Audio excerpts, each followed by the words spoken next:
Hello दोस्तों, welcome to civil मंत्रा। मैं हूं अनुपम। आज दोस्तों हम डिस्कस करने वाले हैं AKTU mechanical engineering BTech second year fourth semester का जो हमारा सब्जेक्ट है engineering mechanics and strength of material, जिसका सब्जेक्ट कोड क्या है बीएमई 402। इसके पहले जो दोस्तों इसका सब्जेक्ट कोड था वो था केएमई 402। ये आपका लेटेस्ट सिलेबस है और इसी के अकॉर्डिंग क्या करेंगे, हम स्टडी करेंगे। यहाँ पे हम बात करने वाले हैं यूनिट 3 का पार्ट 1।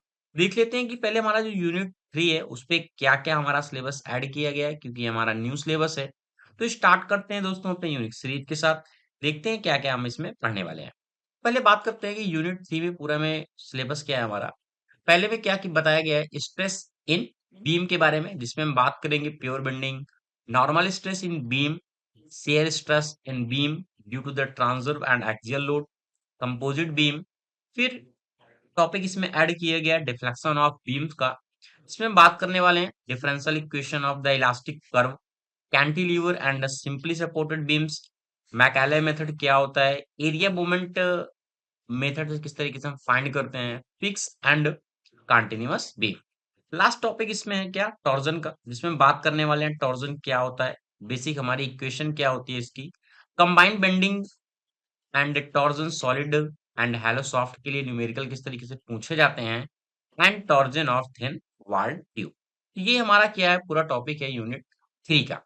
तो देखते हैं पार्ट 1 में हम क्या-क्या डिस्कस करने वाले हैं। यहाँ पे दोस्तों जो मैंने कंसीडर किया हुआ है इंपॉर्टेंट क्वेश्चन कंसीडर किया हुआ है और इसी क्वेश्चन के अकॉर्डिंग क्या करेंगे, हम पूरे सिलेबस को कवर कर लेंगे। पहले हम बात करेंगे जो हमारा क्वेश्चन इसी तरीके से पूछा जाता है कि right the assumption for pure bending, क्या assumption होते हैं और उनका डेरिवेशन क्या होता है प्योर बेंडिंग के लिए। सेकंड बात करेंगे, डेरिवेशन हम फाइंड करेंगे shearing stress at any section on a beam, also show the distribution of shearing stress over a rectangular section के लिए। थर्ड हम बात करेंगे show that the rectangular section the maximum shear stress is 1.5 time the average stress. Next हमारा जो question होगा वो होगा derive an expression for the slope and deflection of a beam subjected to the uniform bending moment.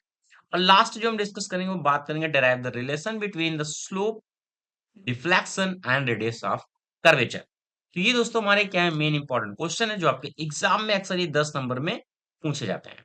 तो video को start करने से पहले आपसे रिक्वेस्ट है, अगर आप चैनल पे नए हैं तो चैनल को जरूर सब्सक्राइब कर लें दोस्तों। आइए स्टार्ट करते हैं। Assumption in theory of bending. जैसा कि ऑलरेडी मैंने डिस्कस किया हुआ कि बेंडिंग इक्वेशन क्या होती है, M upon I, E upon R and sigma upon Y. ये जो बेंडिंग इक्वेशन हमारी फाइंड हुई है उसके कुछ एजम्पशन लिए गए हैं। वो एजम्पशन क्या है वो सारे पॉइंट हम डिस्कस करते हैं कि जो भी हमारी इक्वेशन है वो उस कंडीशन को सेटिस्फाई करनी चाहिए, तभी हमारा जो फॉर्मूला निकलेगा, बेंडिंग इक्वेशन निकलेगी, वो हमारी बेंडिंग इक्वेशन जो होगी जो हो सही होगी। तो पहला क्या था इसका point, the material of the beam is perfectly homogeneous and isotropic. इसका मतलब क्या है, जो भी हम मटेरियल कंसीडर करेंगे बीम के लिए वो मटेरियल हमारा क्या होना चाहिए, होमोजीनियस होना चाहिए और आइसोट्रोपिक होना चाहिए। होमोजीनियस का मतलब क्या है, जो उस मटेरियल की कंडीशन है उसकी जो प्रॉपर्टी है वो सेम टाइप की होनी चाहिए।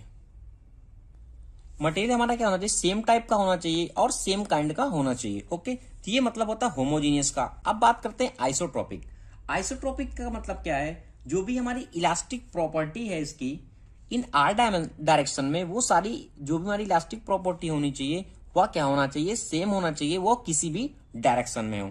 तो ये मतलब होता है कि होमोजीनियस होना चाहिए और क्या होना चाहिए, आइसोट्रोपिक होना चाहिए। जो हमारा सेकेंड पॉइंट है, beam material is stress within its elastic limit and obey Hooke's law. कहने का मतलब है जो भी हमारा जैसे है, जो हुकला का डिफिनेशन क्या था, stress is directly proportional to the strain. यही था हमारा, stress is directly proportional to the strain. तो जो हमारा ये रिलेशन आया था हुकला का, ये क्या था, विद इन इलास्टिक लिमिट था। कहने का मतलब जो भी हम फोर्स लगाएंगे वो विद इन इलास्टिक लिमिट होना चाहिए, कि नहीं मटेरियल हमने लगाया वो ऑलरेडी टूट गया, वो विद इन इलास्टिक मटेरियल होना चाहिए हमारा, जो भी हमारा स्ट्रेस लगेगा, तभी हमारा जो थ्योरी ऑफ बेंडिंग हमारी इक्वेशन रहेगी वह सही होगी। ओके, जो हमारा थर्ड पॉइंट है, any cross section of the beam which is a plane before bending remains plane after bending. ये जो हमारा क्रॉस सेक्शन एरिया है, सपोज दैट ये बीम है, ये जो हमारा क्रॉस सेक्शन एरिया है वो प्लेन होना चाहिए। क्या होना चाहिए, same which is plane before bending, या बेंडिंग हो या इसमें फोर्स लग रहा हो, इसलिए ये इस कंडीशन में भी अगर ऐसे आ रहा है, बेंडिंग फोर्स हमारा लग रहा है, तो भी जो क्रॉस सेक्शन है वो प्लेन होना चाहिए, वो चेंज नहीं होना चाहिए। तो ये हमारी जो इक्वेशन है वो सेटिस्फाई करेगी। ओके दोस्तों, जो हमारा फोर्थ पॉइंट है, each layer of the beam is free to expand and contract independently of the layer above और बिलो इट।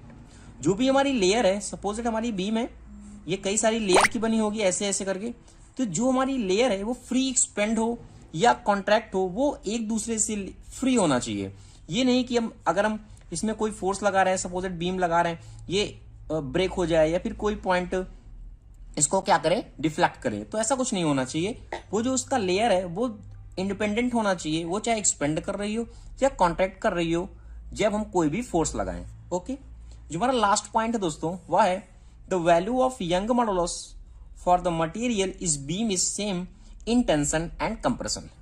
जो हमारी यंग मॉडुलस की वैल्यू है, ई की वैल्यू है, वह हमेशा सेम होनी चाहिए।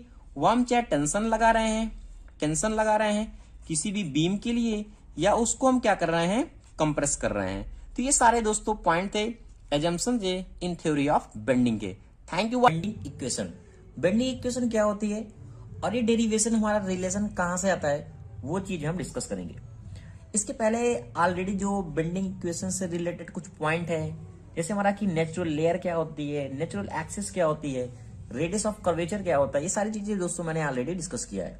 अगर आपने वो वीडियो नहीं देखा है दोस्तों तो जरूर लिंक पे जाके देख लें। फिलहाल इस वीडियो में हम बात करेंगे सिर्फ बेंडिंग इक्वेशन कैसे फाइंड करते हैं, और ये हमारा जो फॉर्मूला है relation M/I equal sigma by Y equal E/R relation हमारा कहां से आता है।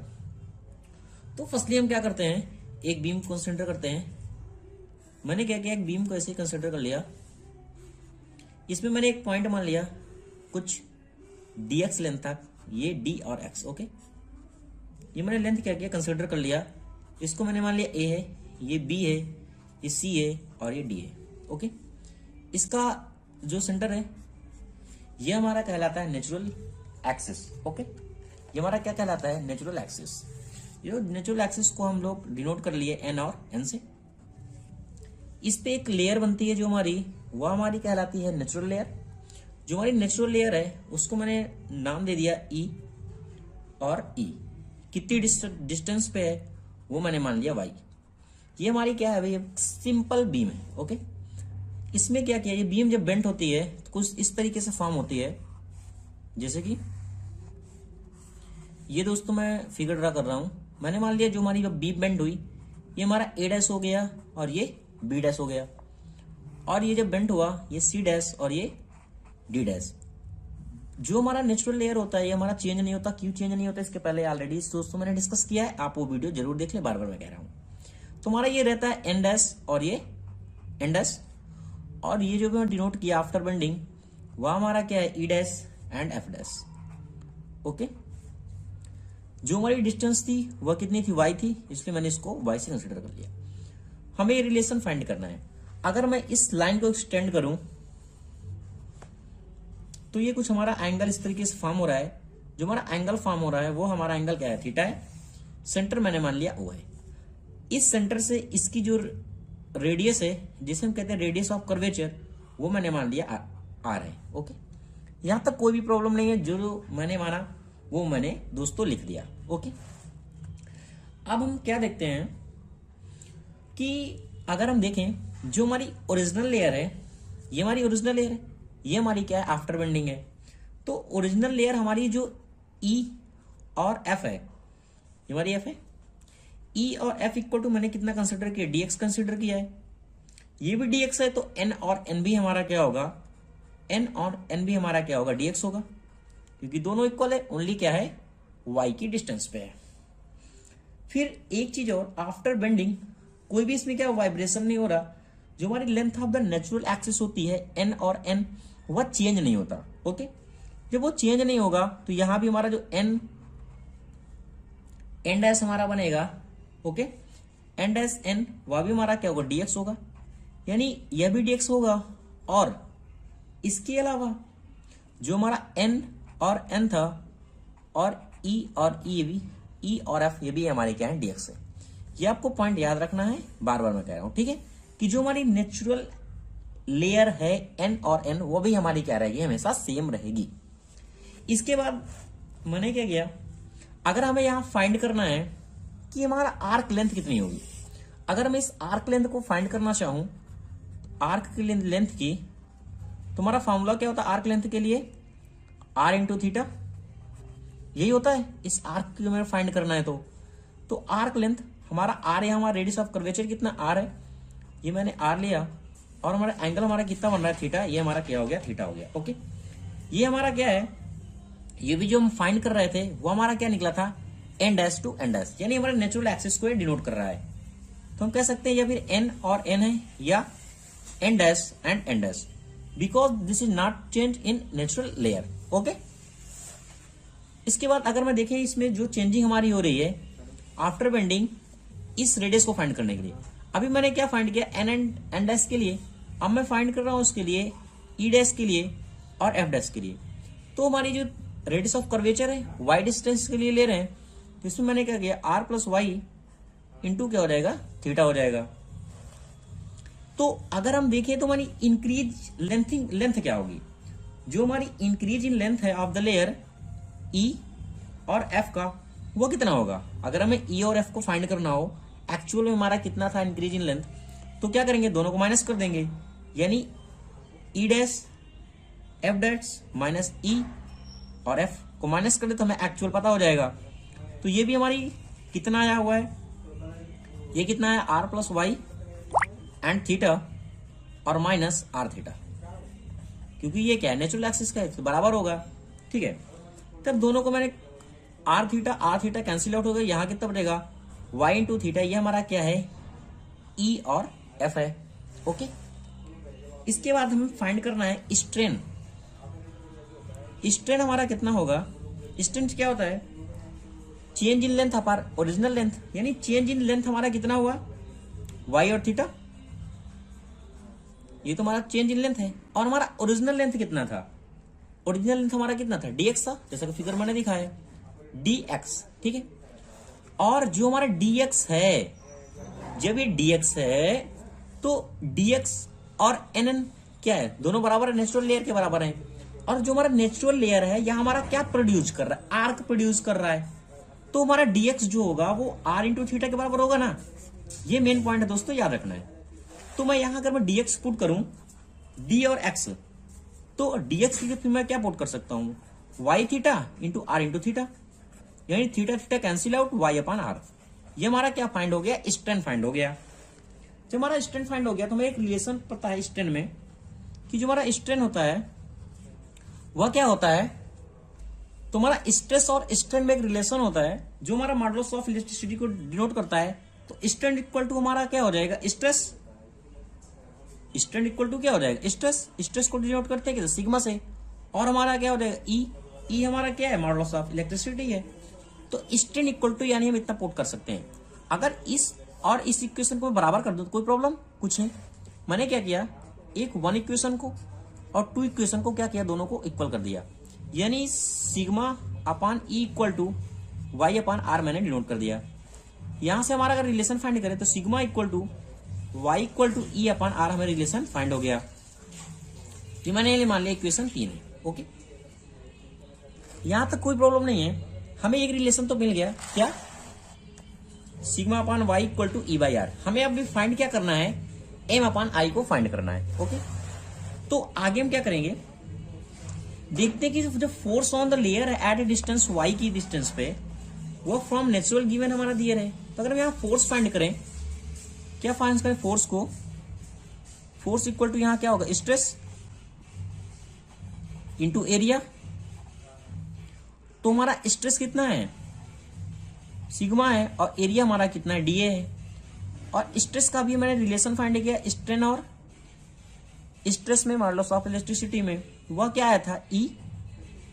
यहां से अगर हम फाइंड करें इसकी वैल्यू स्ट्रेस की, तो क्या निकाल सकते हैं, sigma E upon R into Y. इस वैल्यू को मैंने यहां पुट कर दिया। Okay, E upon R into Y into D A. Okay, यह जो हमारा फाइंड हुआ है ये हमारा क्या फोर्स है, फोर्स फाइंड हुआ है। हमें फाइंड क्या करना है, मोमेंट को, क्योंकि ये क्या फाइंड कर रहा है, मोमेंट को डिनोट कर रहा है। अगर हम मोमेंट देखें for this about natural axis, तो मोमेंट इक्वल टू क्या होता है, force into perpendicular distance. Find क्या करते हैं, मोमेंट को, तो क्या होता है फोर्स इंटू परपेंडिकुलर डिस्टेंस हमारी कितनी है, वाई है। ये परपेंडिकुलर डिस्टेंस हमारी वाई है, और हमारा जो फोर्स फाइंड हुआ ये स्ट्रेस इंटू एरिया हो गया। तो फोर्स की अगर वैल्यू यहां से ले लें, यानी E upon R into Y D A into Y, तो कितना हमारा हो गया, ये E upon R Y square and D A. Okay, ये हमारा मोमेंट जो फाइंड हुआ है ये अबाउट क्या, नेचुरल एक्सिस है। हमें फाइंड क्या करना है, होल बीम को फाइंड करना है। ठीक है, तो जब हमें पूरे बीम को फाइंड करना है, क्या फाइंड करना है, total moment of force on the section of the beam, यही में फाइंड करना है पूरा। तो जब हम फाइंड करेंगे तो क्या देखते हैं कि हमारा रिलेशन ऑलरेडी फाइंड हो गया है, E upon R into Y square D A. पूरे को इंटीग्रेशन कर दिया, यहां में फाइंड हो जाएगा, M को डिनोट करते हैं हम मोमेंट ऑफ इनर्शिया के लिए, इसके M से डिनोट कर दिया। यह हमें क्या हो जाएगा, E upon R, E upon R, ये हो गया वाई स्क्वायर डी ए। और जो हमारा वाई स्क्वायर डी ए है ये हमारा डिनोट करता है मोमेंट ऑफ इनर्शिया को, इसको मैं I यानी लिख सकता हूं। तो E अपान आर इंटू क्या होगा, I किसके बराबर, M के बराबर, जो हमारे मोमेंट ऑफ इनर्शिया है। ओके, तो M अपान आई, यहां से रिलेशन फाइंड हो गया, ये किसके बराबर है, E अपान आर के बराबर है। ये हमारी मेन इक्वेशन हो गई, क्या हो गई, फोर्थ। जो हमारी थर्ड इक्वेशन आई थी वह आई थी sigma y equal to E upon R के बराबर। यह भी हमारा बराबर है, यह भी हमारा बराबर है। तो दोनों को रिलेशन से हम कह सकते हैं कि जो M अपान आई है और E अपान आर है और सिग्मा अपान वाई है, ये क्या होंगे, तीनों इक्वल होंगे। तो दोस्तों यही से हमें कहते हैं बेंडिंग इक्वेशन। इस तरीके से हम फाइंड कर सकते हैं कि हमारा जो फॉर्मूला क्या है बेंडिंग इक्वेशन का। Derive the expression for sharing stress at any section on a beam, also show the distribution of shearing stress over a rectangular section. मैंने कंसिडर कर लिया एक बीम को, ये मैं अभी जनरली, इसमें हमारा क्या है, यूडीएल लग रहा है, uniform distributed load. Simple supported beam है इसलिए रिएक्शन वर्क करेगा। ये रिएक्शन मैंने कंसीडर कर लिया, ए और बी को भी मान सकते हैं। ठीक है, अब मैंने इसको फाइंड आउट करने के लिए एक सेक्शन कंसीडर किया। जो हमारा सेक्शन है वह हमारा ए और बी है, सी और डी है। तो अगर मैं इसको सॉल्व करने के लिए एक नेक्स्ट फिगर ड्रा करूं, सपोज दैट मैंने एक बीम को कंसीडर किया, ये हमारी क्या एक बीम है। ओके, इसको मैंने दो सेक्शन डिवाइड कर लिया। जो हमारा सेक्शन है वो हमारा ए है, बी है, सी और डी है, और जो दोनों का लेंथ है वो मैंने क्या कंसिडर, डीएक्स कंसिडर कर लिया। ओके, अब ये हमारा क्या नेचुरल एक्सिस है। आपको पता होगा जो हमारे नेचुरल एक्सिस होता है वहां भी कोई भी चेंजेस नहीं होता, इसके पहले पहले डिस्कस किया मैंने। ये हमारा एन हो गया, ये हमारा क्या नेचुरल एक्सिस है, एन और एन। ठीक, अब क्या है, जो हमारी एक रेक्टेंगुलर सेक्शन जो हमारा वर्क कर रहा है, एक बार हमारा जो है वो यहां रखा हुआ है, और जो इसमें शेयर वर्क कर रहा है वह क्या है, सिग्मा होगा यहाँ ए और बी सेक्शन पे, और यहां हो जाएगा सिग्मा प्लस डेल्टा, या डीएम कर सकते हैं। मैंने सिग्मा को कंसिडर कर लिया। ओके, अब इस पॉइंट पे मोमेंट लग रहा है, क्योंकि मोमेंट भी फाइंड करना होगा। उस मोमेंट को मैंने कंसिडर किया एम, और जो इस पॉइंट के लिए मोमेंट मैं कंसिडर कर रहा हूं वो हो जाएगा एम प्लस डीएम। ओके, हमें फाइंड करना शेयर स्ट्रेस। इसमें जो शेयर स्ट्रेस लग रहा है, जो शेयर स्ट्रेस लग रहा है उसको मैंने डिनोट किया टाउ से, शेयर स्ट्रेस लग रहा है। ओके, और जो इस डिस्टेंस को फाइंड करना है वो मैंने मान लिया y। ओके, इस नेचुरल एक्सिस से ऊपर की डिस्टेंस को मैंने y कंसीडर कर लिया।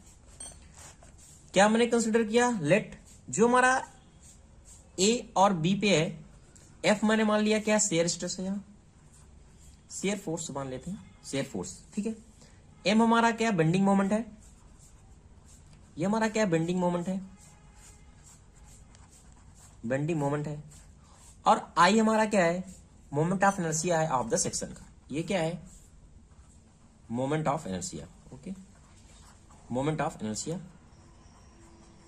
ये हमारा क्या था, सेक्शन ए और बी के लिए था।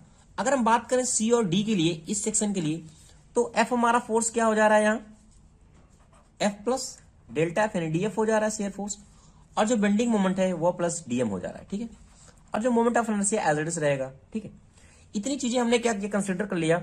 और हमें फाइंड भी करना है कि हमारा शेयर स्ट्रेस एक्चुअल में होगा क्या इस बीम के लिए। ओके, तो हमें एक रिलेशन पता है, इसके पहले भी ऑलरेडी हमने फाइंड किया था जब, तो हमारा रिलेशन एक आया था बेंडिंग इक्वेशन में, M upon I equal to sigma upon Y. ठीक है, यहां से हम सिग्मा की वैल्यू फाइंड करते हैं, तो एम अपान आई इंटू वाई, ये वैल्यू हमें क्या होगी, यहां से फाइंड हो जाएगी। इसके बाद हमें नेक्स्ट क्या करना है कि हमें जो एम अपान आई इंटू वाई आया है, ये हमारा किस सेक्शन के लिए, ए बी के लिए, intensity of the shear stress. ये क्या हमारा ए बी के लिए है ना, ए और बी के लिए।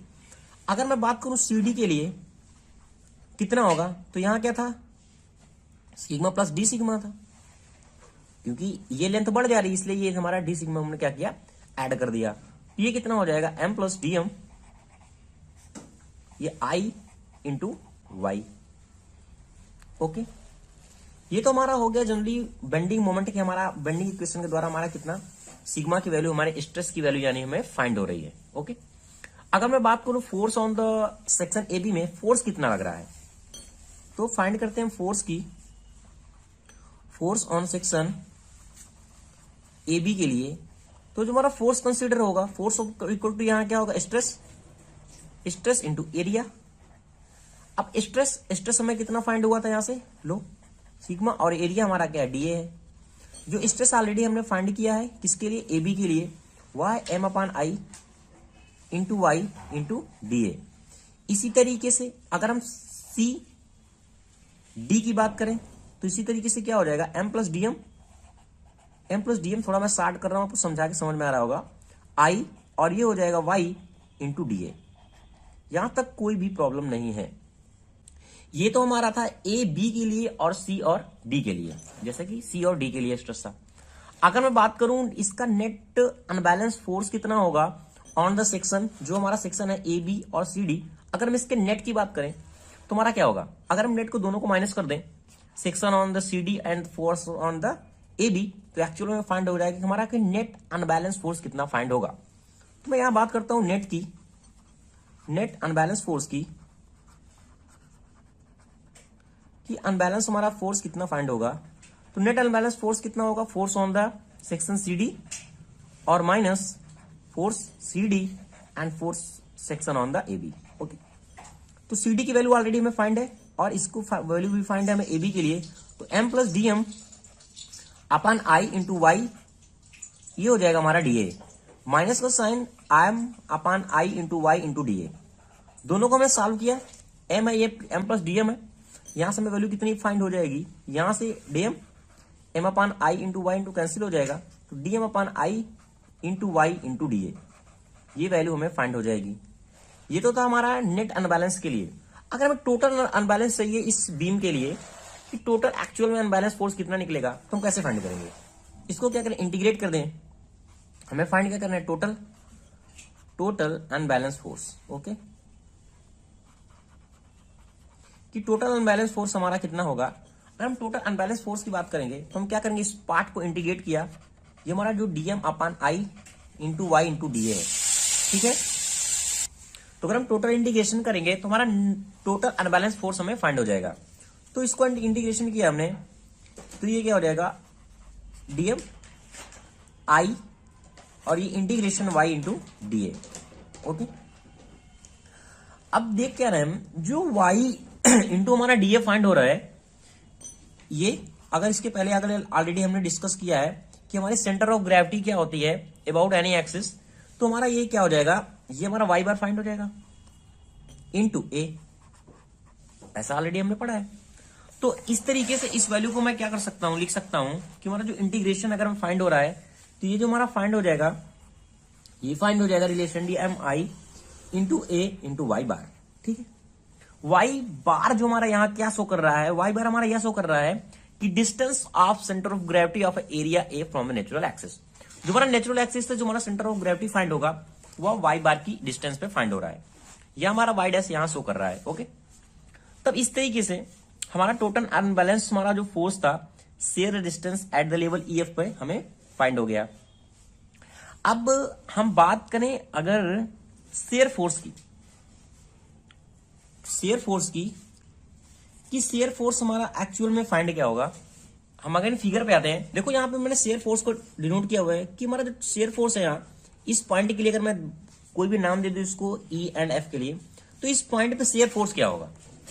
तो अगर हम फाइंड करें कि शेयर फोर्स क्या होगा इस कंडीशन में, तो क्या होता है हमारा E F equal shear force. हमें शेयर फोर्स अगर फाइंड करना है शेयर फोर्स, तो शेयर फोर्स का हमारा फॉर्मूला यहाँ क्या बनेगा, शेयर स्ट्रेस। शेयर स्ट्रेस हमारा कितना है और इंटू एरिया कितना है उसका, शेयर एरिया। ठीक है, तो शेयर स्ट्रेस क्या डिनोट किया था, टाउ से। एरिया हमारा क्या है, बी इंटू डी और एक्स। ठीक है, अब ये बी इंटू डी एक्स कैसे आया, मैंने ऑलरेडी बताया था कि जो हमारा सेक्शन है वो हमारा रेक्टेंगुलर सेक्शन है। जो हमारा यहाँ सेक्शन वो फाइंड है, वो हमारा रेक्टेंगुलर सेक्शन फाइंड हो रहा है, इसलिए मैंने इसको बी और इंटू डी एक्स को कंसिडर कर लिया। अगर मैं इसका 3D फिगर ड्रा करूं तो ऐसे कुछ ऐसा फिगर ड्रा होगा, तो इस तरीके से ये बी इंटू डी एक्स हमें फाइंड हो जाएगा कि हमारा एरिया एक्चुअल में कितना है इस रेक्टेंगुलर सेक्शन का। ठीक है, तो जो हमारा शेयर फोर्स है, तो जो हमारा शेयर फोर्स दोनों आएगा बी इंटू डी एक्स, इसके पहले हमने क्या फाइंड किया था, DM I into A into Y बार। यानी इस जो हमारा शेयर फोर्स 1 आ रहा है, जो शेयर फोर्स हमारा 2 आ रहा है, दोनों को हम क्या कर सकते हैं, इक्वल कर सकते हैं, क्योंकि हमारा दोनों शेयर फोर्स ही एक तरीके से। तो जब हम इक्वल करेंगे इन फोर्स को, तो यहां से हमें क्या चाहिए, शेयर की वैल्यू चाहिए कि हमारा शेयर स्ट्रेस कितना फाइंड हो रहा है। तो शेयर स्ट्रेस इक्वल टू यहां हो जाएगा डीएम आई एंड ए, ये हमारा क्या है वाई बार है, और ये हो जाएगा बी इंटू डी एक्स। अब देखो जब हमारा शेयर फोर्स होता है एफ इक्वल टू, ये क्या है, डीएम इंटू डी एक्स, ये भी रिलेशन हमें पता है। तो इस तरीके से एफ की वैल्यू हम एफ पुट कर सकते हैं, हमारा फोर्स जो हमारा डिनोट कर रहा है एफ, क्योंकि ये हमारा की डीएम इक्वल टू क्या है, हमारा मोमेंट ऑफ इनर्शिया है, फोर्स इंटू डिस्टेंस के अकॉर्डिंग। तो हमारा एफ हमारा ये फाइंड हो गया एफ, और ये क्या हो जाएगा A into Y bar upon B, और जो हमारा बी इंटू ये हमारा क्या करे डीएक्स हो कर रहा है, डीएक्स ये डीएक्स के टर्म में बचा, तो आई बचा ना हमारे, मैंने आई लिख दिया।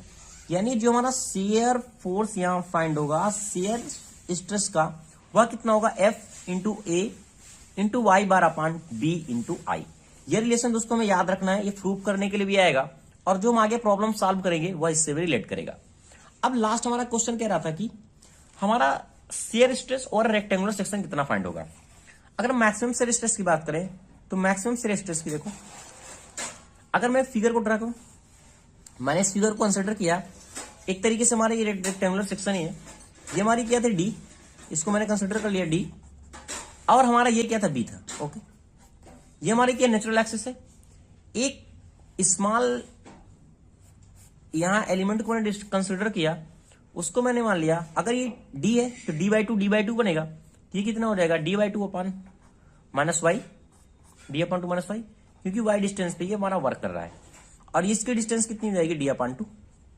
इस तरीके से अगर हम इसको फिगर ड्रा करें कि हमारा शेयर स्ट्रेस मैक्सिमम किस पॉइंट पे फाइंड होगा, इस तरीके से कुछ फाइंड होगा हमारा, तो शेयर स्ट्रेस हमारा हमेशा नेचुरल एक्सिस पे यानी सेंटर पे ही फाइंड होगा, जो हमारा होगा टाउ मैक्स। ओके, तो इस तरीके से हम दोस्तों इस प्रॉब्लम को सॉल्व करेंगे और हमारा एक्चुअल में रिजल्ट यह फाइंड होगा। Thank you. So that of A rectangular section the maximum shear stress is 1/5 times the average stress. कहने का मतलब एक हमारा रेक्टेंगुलर सेक्शन है, मैंने ये रेक्टेंगुलर सेक्शन एक ड्रा किया फिगर, ये मैंने मान लिया डी है, और ये हमारा क्या बी है। ओके, इसकी लेंथ और विड्थ को मैंने कंसीडर कर लिया है, ये हमारा ये क्या है, ये नेचुरल एक्सिस है एन और एन। एक स्मॉल एलिमेंट को मैंने कंसीडर किया, अब ये डी है तो ये हाफ कितना हो जाएगा डी बाई टू हो जाएगा, और एक वाई डिस्टेंस पर हमारी क्या है एक डिस्टेंस है। जो शो कर रही है नेचुरल लेयर को। तो अगर ये d/2 है तो ये d/2 माइनस वाई हो जाएगा, यहां तो कोई प्रॉब्लम नहीं है। ओके, हम देखते क्या है, जो हमारा मैक्सिमम शेयर स्ट्रेस होगा, क्या करें, मैक्सिमम शेयर स्ट्रेस कहां होता है, ऑलरेडी मैंने बताया था कि जो हमारी नेचुरल एक्सिस होगा, ये हमारा क्या है, नेचुरल एक्सिस है, तो यही हमारा क्या होगा, टाउ मैक्स फाइंड होगा। अगर ये वैल्यू हमें फाइंड हो जाए और एवरेज स्ट्रेस फाइंड हो तो हमें पता चल जाए कि 1/5 टाइम्स हमारा होता है। ये हमें शो करना है, इसे हमें दिखाना है। तो आओ देखते हैं दोस्तों कैसे करेंगे। ठीक है, इसके पहले मैंने एक रिलेशन फाइंड किया था, जो हमारा टाउ था वह क्या था, F into A into Y bar upon I into B. ये रिलेशन हमने ऑलरेडी डिस्कस किया, फाइंड किया है। अब हमें क्या चाहिए, एफ की वैल्यू चाहिए, ए की वैल्यू चाहिए, सारी वैल्यू हमें फाइंड हो जाए तो टाउ की वैल्यू इजिली हमें फाइंड हो जाएगी। हम पहले क्या करते हैं, एरिया की वैल्यू फाइंड करते हैं। एरिया ऑफ ए सेक्शन, अभी हम इस वैल्यू की बात कर रहे हैं, तो अगर एरिया ऑफ ए सेक्शन क्या होगा, d/2 minus Y into B. तो एरिया में यहां से फाइंड हो गया d/2 minus Y into B, ये हमें एरिया फाइंड हो गया। हमें क्या चाहिए, वाई बार चाहिए। वाई बार हमारा क्या है, distance of centre of gravity area from natural axis से, कि क्या होगा, ये कितना हो जाएगा वाई, ये डिस्टेंस जुड़ेगी और d/2। अब देखो ये 1/2 डिस्टेंस पे काम करता है, इसलिए ये हो जाएगा d/2 माइनस वाई। ये भी वैल्यू हमें फाइंड हो गई। अब हमें चाहिए क्या, आई चाहिए और बी चाहिए। ओके, और आई और बी को हमें एज इट इज यहां रख देना है, आगे देखेंगे फिर क्या करना है। ठीक है, तो टाउ मैक्स यहां से फिर से मैंने फाइंड किया स्ट्रेस की, तो ये वैल्यू सारी हमने क्या किया, जो हमारी एक वैल्यू ये आई है और वाई डैश की वैल्यू हमने यहां क्या किया, पुट कर दिया। तो ए इक्वल टू क्या हो जाएगा, d/2 minus Y into B, area है, और ये क्या था, ये हमारा फाइंड हुआ था इंटू 1/2 वाई प्लस d/2। इसको सॉल्व करेंगे आगे तो ये मिलेगा, क्योंकि d/2 4 माइनस 1/2 माइनस हो जाएगा, तो ये वैल्यू में फाइंड हो जाएगी, और ये हो गया आई इंटू बी। इसको और सॉल्व करते हैं, सॉल्व करेंगे तो हमारा रिजल्ट क्या फाइंड होगा, ये हमारा एफ है, ये हमारा क्या आई है, ये 4 की टर्म है, ये इंटू है, सारा का जब मल्टीपल करेंगे तो हमारा को जो रिलेशन इस तरफ फाइंड होगा कि हमारा जो f/2i फाइंड होगा यहाँ, और ये हो जाएगा d²/4 माइनस का y²। ये हमारी टाउ की वैल्यू फाइंड हो गई। यह क्या है, नेचुरल एक्सिस स्ट्रेस जो मैक्सिमम। हमें फाइंड क्या करना है कि जो हमारा स्ट्रेस है वो हमारा क्या मैक्सिमम है। मैक्सिमम कब है, इस पोजीशन पे है, नेचुरल एक्सिस पे है। अगर नेचुरल एक्सिस पे है, हमें मैक्सिमम वैल्यू फाइंड करनी है, तो हमें क्या करना है, y equal to 0 value put करना है। जब y इक्वल टू 0 पुट करेंगे तो हमें टाउ मैक्स यहाँ फाइंड हो जाएगा, तो y इक्वल टू 0, ये हमारा 0 हो जाएगा, ये हमारा हो जाएगा f/2i d²/4। ये कितना हो जाएगा, f d²/8i। अब हमें चाहिए कि i is called the moment of inertia. अब रेक्टेंगुलर सेक्शन के लिए i की वैल्यू क्या होती है, bd³/12। ये वैल्यू होती है हमारी bd³/12। i की वैल्यू क्या करना है, यहां हमें पुट कर देना है। जब f इंटू d² i, ये बनवाएगा bd³/12, ये वैल्यू हम पुट करेंगे 4, और ये 4 हमारा ऊपर जाएगा। यानी कहने का मतलब जो हमारा टाउ मैक्स है, ये में कितना हो जाएगा, 1.5 FBD फाइंड हो जाएगा। हमें चाहिए क्या, देखो चाहिए share stress is 1.5 times the average stress. अब हम बात करते हैं कि हमारा एवरेज स्ट्रेस कितना हो। अगर हम एवरेज स्ट्रेस की बात करें कि एवरेज स्ट्रेस हमारा कितना होगा, तो स्ट्रेस, एवरेज स्ट्रेस क्या होगा, stress equal to shear force, कि हमारा शेयर फोर्स कितना है और एरिया कितना है। तो हमें शेयर फोर्स की वैल्यू कितनी, हमारी एफ है, और एरिया हमारा कितना है, ए इंटू बी है। यानी एवरेज स्ट्रेस की वैल्यू f/a और b, हमारा यहाँ क्या था, ए और डी के बराबर आया था, यानी बी और डी है हमारा एरिया है, बी और डी है, यानी ये वैल्यू हम इसके बराबर पुट कर सकते हैं। यानी कहने का मतलब जो हमारा टाउ मैक्स है वो कितना आ रहा है, 1.5 एंड टी एवरेज, ये वैल्यू फाइंड हो गई। यही तो हमें एक्चुअल में प्रूव करना था कि so that rectangular section the maximum shear stress is 1.5 times the average shear stress. Okay, deflection की स्लोप और डिफ्लेक्शन क्या होता है और इसका फॉर्मूला क्या होता है और इसका डेरिवेशन क्या होता है, सारी चीजें हम डिटेल से डिस्कस करेंगे। पहले मैं थोड़ा डिस्कस कर देता हूं, ऑलरेडी आपको शायद पता भी हो कि डिफ्लेक्शन क्या होता है। सपोज दैट ये हमारी क्या एक बीम है, जो ये बीम है इसका रिएक्शन फोर्स मैंने मान लिया इस पॉइंट पे लग रहा है और इसमें डब्ल्यू लोड क्या है, वर्क कर रहा है। जब ये डब्ल्यू लोड इस बीम पे लगेगा तो हमारी जो बीम है कुछ इस तरीके से कर्व फाइंड करेगी। पहले इसका जो पॉइंट था पी पॉइंट पे था इसका, यानी कोई भी डिफ्लेक्शन नहीं हुआ था।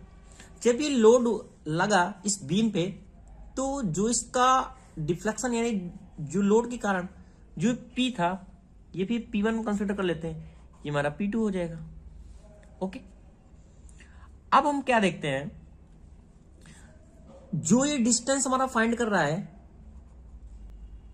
P1 से और P2 की जो दूरी है यही हमारी कहलाती है डिफ्लेक्शन। ओके, क्या कहलाता है, डिफ्लेक्शन, और इसे हम डिनोट करते हैं y से। ओके ओके, कोई प्रॉब्लम नहीं। अब हम बात करते हैं स्लोप की। इसके पहले डिटेल से भी मैंने इसके पहले डिस्कस किया डिटेल से कि स्लोप एंड डिफ्लेक्शन के बारे में। अगर आप लोगों वो वीडियो नहीं देखा है तो जरूर देख लें। फिलहाल हमारा यहाँ इसके हम डेरिवेशन की बात करेंगे, फिर भी मैं थोड़ा आपको बता देता हूं। अब मैं बात करता हूं स्लोप की। अगर हमें स्लोप फाइंड करना है उस पॉइंट के लिए तो इसमें क्या करें, हम एक टेंजेंट फाइंड करें। एक टेंजेंट फाइंड करेंगे तो अगर हम देखें जो हम टेंजेंट डाल रहे हैं तो एक थीटा एंगल पे कुछ कंसीडर करेगा, ये थीटा एंगल हमारा फाइंड करेगा। सपोज ये थीटा है हमारा, तो ये जो हमारा थीटा एंगल फाइंड हो रहा है यही हमारा कहलाता है स्लोप, कि इस पॉइंट पे हमारा स्लोप कितना होगा। ओके, ये तो हो गए दोस्तों नॉर्मल डिस्कशन। अब हम बात करते हैं इसके डेरिवेशन की, कि डेरिवेशन हम कैसे फाइंड करेंगे। सपोज दैट ये जो हमारी बीम बेंट हुई थी, मैं इसको इस तरीके से फिगर लेता हूं, ये मैंने मान लिया ए है और ये हमारा पॉइंट क्या है, बी है। ये बीम कुछ इस तरीके से डिफ्लेक्स होगी, इस तरीके से। इसको मैं क्या कर लेता हूं, अभी एक सर्कुलर आर्क को कंसीडर कर लेता हूं पूरा। ठीक है, ये हमारा ए पॉइंट है, ये बी है, और जो भी हमारा स्लोप फाइंड हो रहा है इसमें यानी डिफ्लेक्शन, वो हमारा क्या है, वाई है, वाई डिस्टेंस पे है। इस पे मैंने एक परपेंडिकुलर ड्रा किया और इसकी जो पूरी डिस्टेंस है वह कितनी है, एल है। तो ये कितनी हो जाएगी, L/2, और ये भी हो जाएगी L/2। इस पॉइंट पे हमें फाइंड करना है, इसलिए मैंने इसमें टेंजेंट फाइंड कर दिया। जब टेंजेंट फाइंड करूंगा तो ये क्या हो जाएगा, थीटा हो जाएगा स्लोप के लिए।